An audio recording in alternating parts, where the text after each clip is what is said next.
My golden brother thought he could get away with throwing a party that ended in a fire. My parents believed him and blamed me. But if they think I'm just going to walk away, they're wrong. This is only the beginning. My name is Liz. I'm 23, and I've spent most of my life living in the shadow of my golden brother, Tom.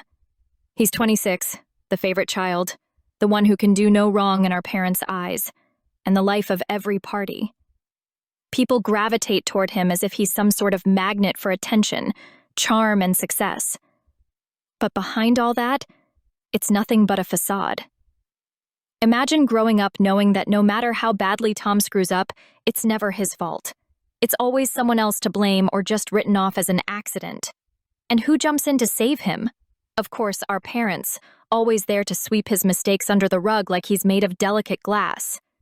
Meanwhile, I've always been in the background, unnoticed, like a faded painting that hangs in a room full of brighter, more captivating art. I've had to stand by, watching Tom get away with things that would have buried me had I ever done the same. But I guess that's my role, right? The forgotten child, the one who's just there to make his success seem even more brilliant by comparison. But recently, something incredible happened. I inherited a house from my grandmother. It was the first thing in my life that was truly mine, a place where I could finally be free from the constant overshadowing, where I wouldn't have to hear about how I needed to help Tom with something, or watch as our parents doted on him like he was royalty. I could almost taste the freedom, the thought of decorating, living on my own terms, not having anyone dictate how I should act. Or worse, not having to be an extra in Tom's never-ending drama. But my dream didn't last long. My parents swooped in to crush it, as they always seem to do. I barely had time to process owning the house before they decided to sell it. And why? Not because they needed the money, oh no, but because Tom needed help yet again. He had managed to dig himself into a financial hole thanks to his reckless parties, terrible bets, and laughably bad investment decisions. And what do my parents do when their perfect son's in trouble? They take the one thing I owned, my house, and sell it to pay off his debts. It felt like a nightmare that I couldn't wake up from. I didn't even hear this news from them directly.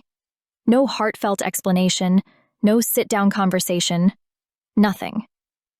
Instead, I got a cold, clinical phone call from a lawyer. Some random guy in a suit had to tell me that my house, the one thing that was supposed to be my escape, was no longer mine. It wasn't even a question of if or maybe. It was done. Signed away without a second thought. The moment I hung up the phone, it was like the ground beneath me crumbled. That house represented more than just a building to me. It was my chance to finally step out from Tom's shadow, to have something that was all mine. But now, it was gone, sacrificed on the altar of Tom's mistakes. It was the last straw, the moment where I realized just how deep this unfairness ran in my family. But you know what? This isn't the end of my story. It might feel like everything's been taken from me, but I'm not about to let this define me. When I pulled up to my parents' house, the anger inside me was like a firestorm. I couldn't believe they had chosen him over me. Again. Every step toward the door felt heavier, each one fueling my resolve. One thought kept looping in my mind. They're going to explain themselves, and after that I will never forgive them. The betrayal stung more than I could have imagined. I wasn't just upset. I was furious. This time I wasn't going to stand in the background like I always had. Picture this. I storm through the front door and head straight for the living room, where my mom is sitting casually, completely unfazed, as if nothing earth-shattering had just happened. She's reading some magazine or scrolling through her phone, without a hint of guilt on her face. And Tom? There he was, lounging on the couch like he owned the place, laughing loudly at something on his phone. He looked relaxed, like a guy who had just won the lottery. I guess in a way, he had. His carefree attitude was sickening. He didn't care about anything beyond his own immediate comfort, and now, thanks to our parents, He didn't have to worry about his reckless debts either. I didn't waste any time. My anger was boiling over. Are you serious? You sold my house to pay off his debts? How could you do that? My voice was shaking, a mix of rage and disbelief. I looked at my mom, waiting for some kind of reaction, some hint of regret, but her expression remained as cold and indifferent as ever, like I had just told her the weather forecast for the week. It was the same look she gave when she thought I was being dramatic, the same one I'd seen my whole life whenever Tom needed to be excused for his latest mess-up. And my dad? He was no better. He sat in his usual chair, sighing heavily as if the real inconvenience of the day was me raising my voice. It felt like I was being scolded for something as trivial as leaving the lights on in the kitchen, like my anger didn't matter at all. Then there was Tom. He didn't even bother to look up. He just kept lounging there, phone in hand, smirking like the smug little prince he always was. His problems were being solved for him yet again, and he knew it. I could feel the smugness radiating off of him, as if he was invincible. My fists clenched at my sides as I glared at him. How could he not feel a shred of guilt? His mistakes, his debts, his reckless behavior, all of it wiped clean at my expense. Of course, to him, this was just another day in the life. Family always has your back, right, Tom? The thought echoed in my mind as I stared at him. This was so typical.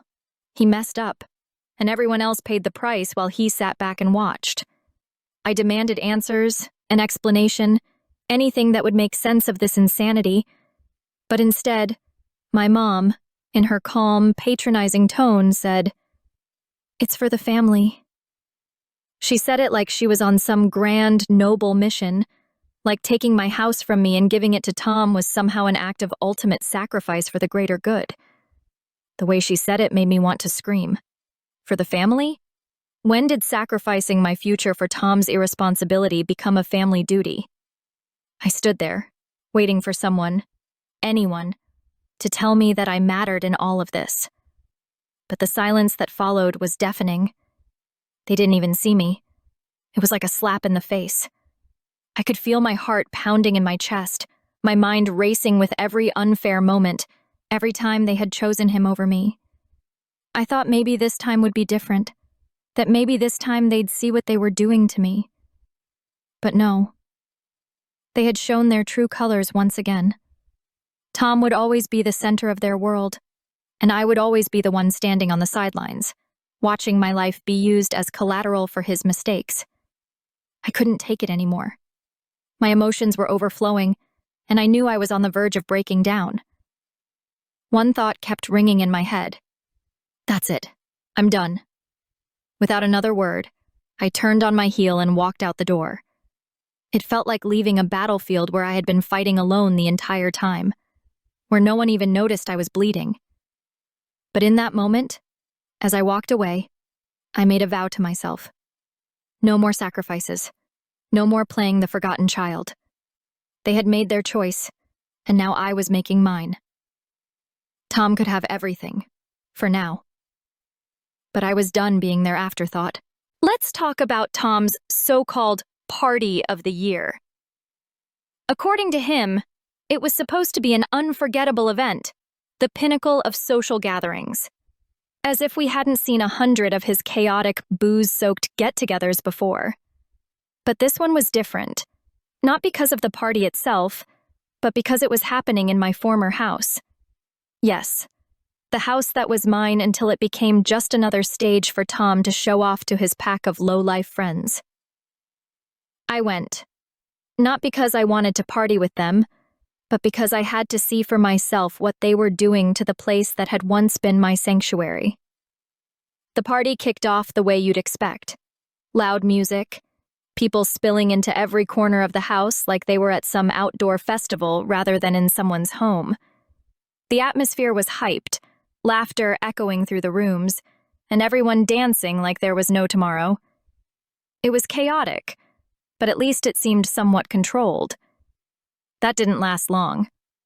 Within half an hour, the the place started to unravel. It was like watching a car crash in slow motion.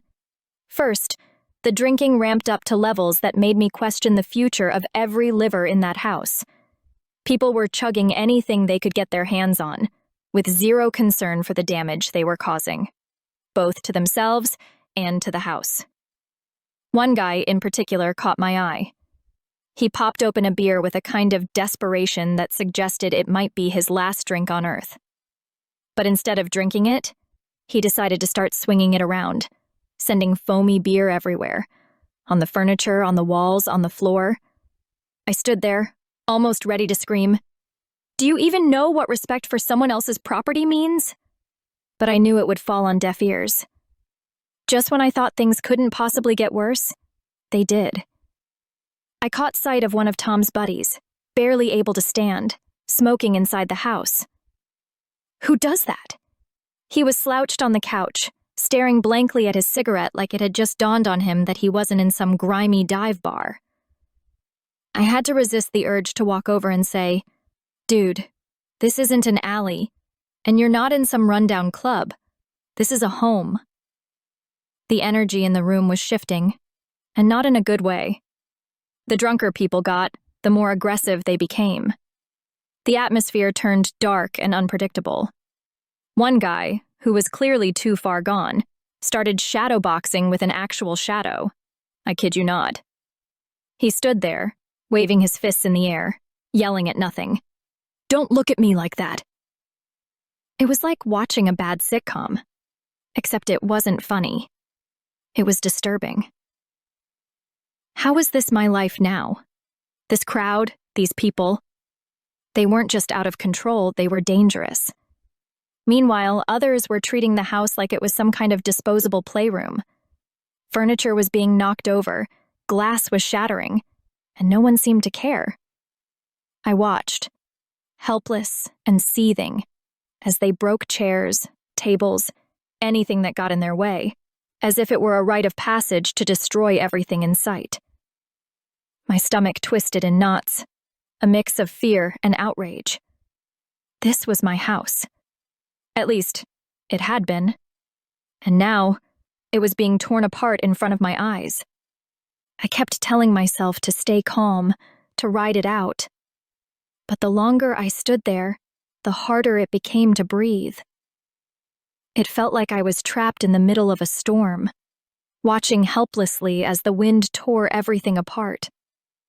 My heart raced like I was stuck in a nightmare I couldn't wake up from. I had this sinking feeling in my gut that something even worse was on the horizon, that any moment now, something truly catastrophic was about to happen. And you know what? I realized I didn't need to stick around to see it. I left.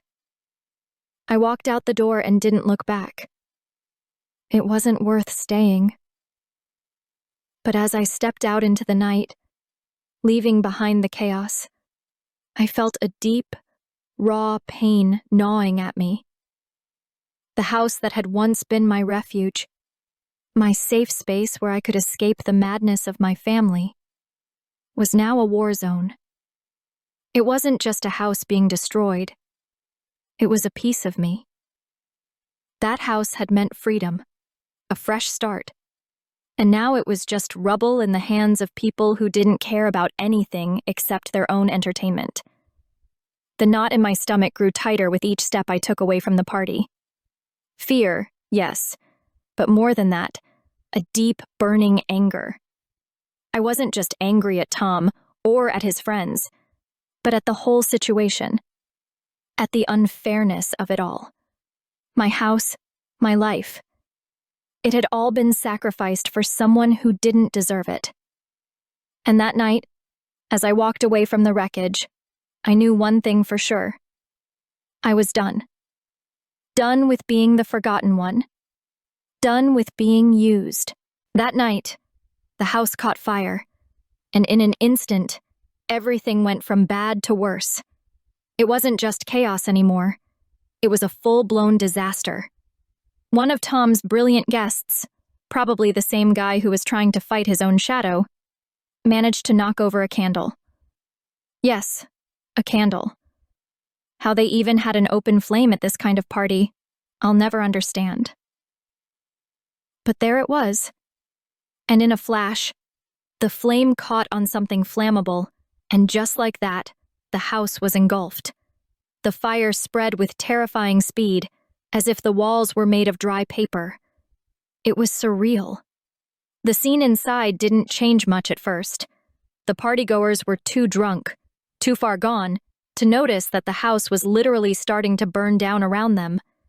The flames licked up the walls, and still they kept drinking, laughing, and stumbling around like they were invincible. Because in their world, nothing bad could ever happen, right? Common sense, responsibility, that was for other people. Not them. Not Tom's crowd. And where was Tom in all of this? Oh, of course, he was probably still lounging somewhere, giggling, maybe even recording the whole thing for social media.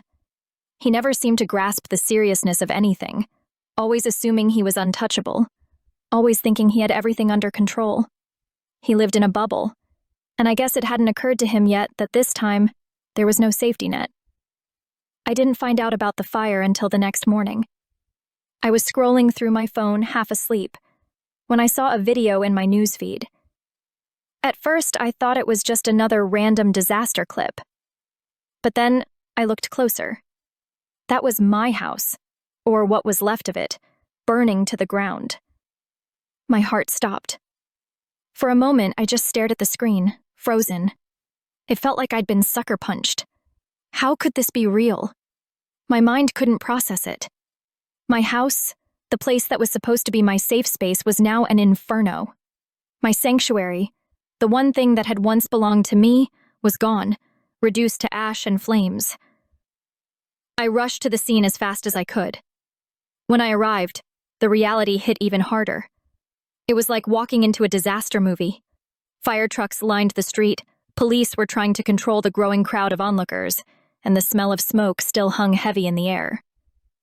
The house was in ruins, charred and blackened, with flames still flickering in the debris.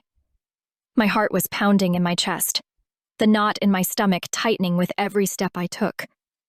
But the worst part wasn't the destruction I saw. It was what I heard as I got closer. I couldn't believe my ears. Tom, my wonderful golden brother, was already busy shifting the blame.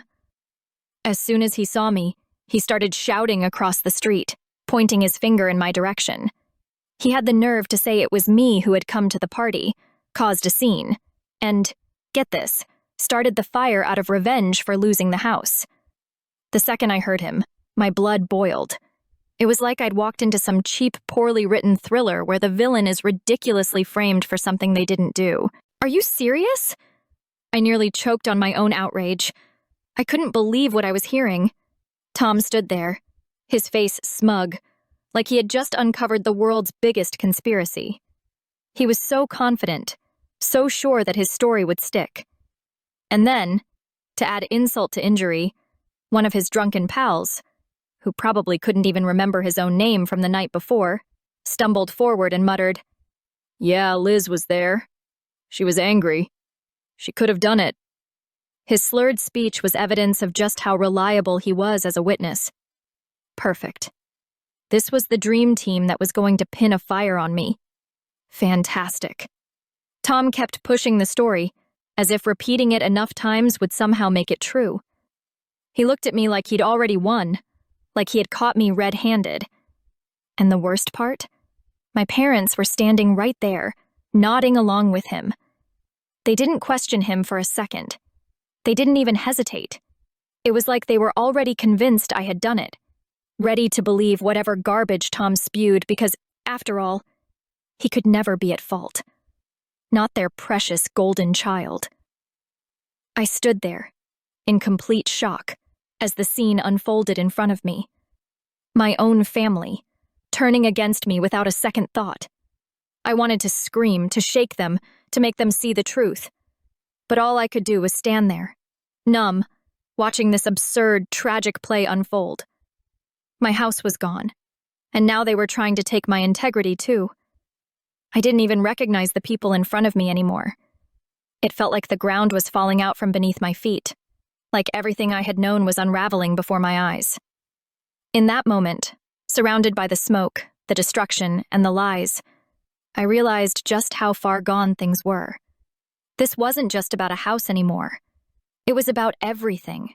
The years of favoritism, the endless sacrifices, the constant betrayals. And now, they were willing to frame me for something I didn't do, all to protect Tom from the consequences of his own actions. My parents naturally believed Tom right away. How could they not? He's always been their little angel, even when he pulled off disasters that anyone else would call catastrophes. To them, Tom was the innocent victim of all life's circumstances, even when he was the one creating those circumstances. Seriously, if he accidentally sent someone to the moon, they'd say, "Oh, that's just Tom being clumsy." When I arrived at the smoldering remains of my house, where there once stood my home, my mom met me with an icy expression, like I was none other than Darth Vader himself. And the first question she asked, instead of asking how I was, "How could you? Really?" She's saying this to me, as if I'd just burned all the family photo albums and ran off with their money. "Mom, are you serious?" I wanted to ask, but the words got stuck in my throat. The absurdity was too much. And Tom? Of course he was standing there, nodding along like the best actor in the world. He had that signature look, like, yep, it was all her. And once again, I'll get away with it. Dad didn't even bother to look at me, like I didn't exist at all. "Liz," Mom finally added, as if reasoning with herself. "You did this out of jealousy and spite. I can see it." What? Jealousy and spite? I felt everything flip upside down inside of me. How could they just take his word for it? He literally destroyed the house they wanted to sell to save him from debt. "You don't understand. I wasn't even at the party and I didn't start the fire." I tried to defend myself, though I knew it was pointless. But their minds were already made up. Tom looked like he was about to start handing out autographs. He was so convinced he'd won. And my parents? In their eyes, I was already guilty and they didn't need proof. I was boiling with rage, but no matter what I said, they'd always choose him. Again. That was the moment when everything finally clicked. I stood there facing my parents and realized I didn't have a family anymore. All these years I had been trying to earn their respect, their love, anything. But they chose Tom. Again. For the last time. At that moment, I understood that none of this drama was worth my energy. Seriously, why keep dragging this weight behind me when they were always going to take his side? I decided it was time to cut this toxic baggage from my life. My decision wasn't just an emotional outburst. It was a clear plan. I packed my things and moved to another city, far away from this toxic family. A new life, a new city. That was my escape. No reminders of Tom, no endless justifications for his reckless actions, no chances of being overshadowed by his stupidity again. I started fresh, and you know what? It felt like a breath of fresh air after a long storm. Of course, the local authorities started their investigation. A fire of that scale wasn't just someone struck a match. But here's the kicker. Despite all the accusations from my family, no one could prove I was guilty. Because, surprise, I wasn't. Logic, as they say, sometimes wins. But one thing is having no evidence, and another is reputation. That they had ruined. The whole story of Liz burned down the house out of jealousy spread around the town faster than the fire itself. The entire town seemed to know me as that crazy sister who allegedly started the fire. Thanks, Tom, for the free PR. As for Tom and my parents, well, karma is a funny thing. They lost everything. Tom buried them in so much debt that now they probably dream of the house not having burned down. No roof over their heads, no money, but still with a huge sense of self-importance, of course. They kept blaming me for their disaster, even though all of this chaos was purely the result of his stupidity. Sitting in my new home, I sometimes imagine them there, in the ruins of their perfect family, still looking for a way to twist the situation to make it my fault. But you know what? I don't care anymore. Months passed, and I finally found that sense of freedom I had been dreaming of all my life. Freedom. It's not just a word. It's a state of mind when you know that no one is hanging over you anymore, ready to throw a storm of accusations or unsolicited advice your way. I started a new life, and I did it on my own terms. At first, of course, it was hard. You know, when you've spent your entire life as the second choice, it's tough to immediately become the main character of your own story. But I pulled myself together. I got a new job, where finally no one tried to dump their debts or problems on me. Sure, office life wasn't glamorous, but at least no one was smoking in my office or starting fires. Well, at least not yet. And yeah, I made new friends. Real friends, not the kind who come into your life to use you as free therapy or an ATM. These people were real. With them, I could laugh, share my fears, and most importantly, be myself without fear of judgment. And you know what? It felt good. I no longer looked back, no longer waited for someone to call or write. I cut them out of my life the same way they'd always cut me out of their priorities. From time to time, of course, rumors would reach me. Apparently, my parents were trying to rebuild both the house and the family ties. The fire that Tom caused wasn't just the destruction of a building for them, it was the end of their little perfect world. They thought they could fix everything, put it all back together as if nothing had happened. But you know what? I didn't care. Not at all. It was like watching a show I wasn't a part of. You might glance at it, but it doesn't affect you. I was no longer the Liz they could suppress, control, or belittle. Their world had burned down along with the house, while I, like a phoenix, yeah, a bit dramatic, but you get the point, rose from the ashes and started my life over. Only this time, without the unnecessary baggage of a toxic family. And you know what the best part is? That feeling, knowing you're moving forward and that you don't owe anyone anything anymore. It's been several months now, and I've finally found that sense of freedom I've been dreaming of for most of my life. Freedom. It's not just a word, it's a state of being, a feeling that comes when you know there's no one hanging over you, ready to pounce with accusations or unwanted advice at the first opportunity. I've started a new life, and for the first time, I've done it on my own terms. At first, of course, it wasn't easy. When you've spent your entire life being the second choice, it's hard to immediately step into the spotlight as the main character of your own story. But I got myself together. I found a new job. Nothing glamorous, just a regular office gig. But it was mine. And the best part?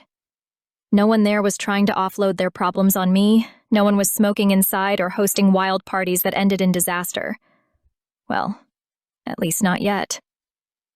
And yes, I made new friends. Real friends. Not the kind who only come around when they need a therapist or a financial bailout. These people were genuine. I could laugh with them, share my fears, and most importantly, I could just be myself without fear of judgment. And honestly, it felt incredible. I stopped looking back, stopped waiting for anyone to call or text. I erased my toxic family from my life the way they'd always erased me from their priorities. Every now and then, rumors still managed to reach me. Apparently, my parents are trying to rebuild not just the house, but also their idea of family. The fire that Tom caused wasn't just the destruction of a house to them, it was the end of their little fantasy world. They thought they could fix everything, patch it all up as if nothing had happened. But you know what? I don't care. Not anymore. It's like watching a show that's not even yours. You might catch a glimpse, but it doesn't affect you. I'm no longer the Liz they can manipulate, belittle, or control. Their world went up in flames with that house. And I, like a phoenix. Yeah, maybe it's a bit dramatic, but it's true. rose from the ashes to start a new life. Only this time, there's no toxic baggage holding me down. And you know what the best part is? That incredible feeling of moving forward, knowing I don't owe anyone anything anymore. Sure, there's a part of me that still feels the scars from all of this. Being abandoned and blamed by the people who were supposed to love you leaves a mark. But I've learned something important. Those scars don't define me. They're just a reminder of what I've survived and what I've left behind. Now, every day, I wake up knowing that I'm in control of my own life, and it's the most liberating thing I've ever experienced. Looking back, it's almost surreal to think of where I started and where I am now. I used to be the forgotten sibling, the one overshadowed by the golden boy. I used to think I had to earn my family's love and respect, but the truth is, some people are never going to value you no matter what you do. And that's on them, not me. Tom and my parents can keep trying to rebuild their little kingdom of denial, but I'm out. I've moved on. I've started over, and I'm stronger for it. I don't need their validation or approval. I've found something far more valuable: self-respect and peace of mind. And that's worth more than anything they could ever offer.